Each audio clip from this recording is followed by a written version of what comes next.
Thank you, and I give the call to the member for Barossa. Thanks, Deputy Speaker. I want to begin by saying how immensely proud I am to represent the third largest Persian community in the country. I'm proud of their passion not only for our country, Australia, but for their friends, their family and their fellow countrymen that they've left behind in Iran. I share their dream, the dream that one day the darkness lifts and that we can see a free, democratic Iran emerge. Right now, the United States and the Iranian regime are in peace talks in Switzerland with a 60-day negotiation underway towards a lasting agreement. And Australia wants to see peace in the Middle East.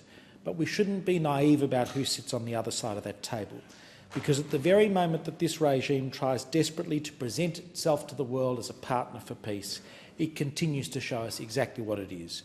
A regime that waged war on our own country, Australia, in a violent firebombing campaign which shook our community for months. This is a regime that rapes, beheads and massacres its own people, including children and pregnant women. Days ago, an Iranian court sentenced a young singer, Paris Ahmadi, to 74 lashes. Her crime was singing a patriotic song without wearing a hijab in a video she shared online. Paris is 29 years old. Her aunt lives in Dural in my electorate. Members of my own community know her, they've spoken with her and fear deeply for her. When our parliament and this government makes decisions about Iran, we must make those decisions on the best information available. A few people across the world understand the truth of this regime better than Reza Pahlavi. He spent decades advocating for a free, secular and democratic Iran. He has immense credibility with the Persian diaspora, which I've seen firsthand as I meet with the community.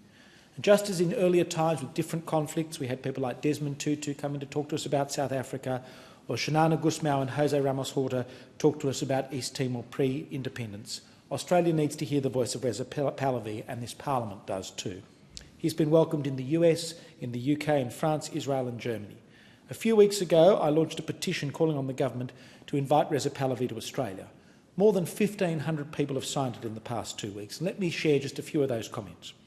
The government needs to invite Reza Pahlavi as a gesture of support and goodwill for the Australian Persian community.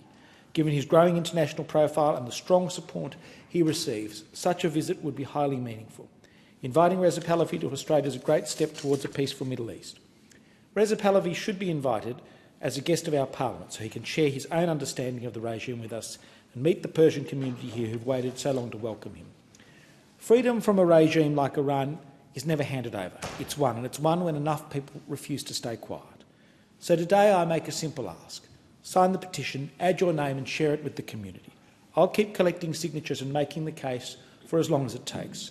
Because Iran will one day be free, and I want Australia to be remembered as a country that stood on the right side of history with the free Iranian people. Thank you, and I give the call to the member for Hunter. Thank you, Speaker.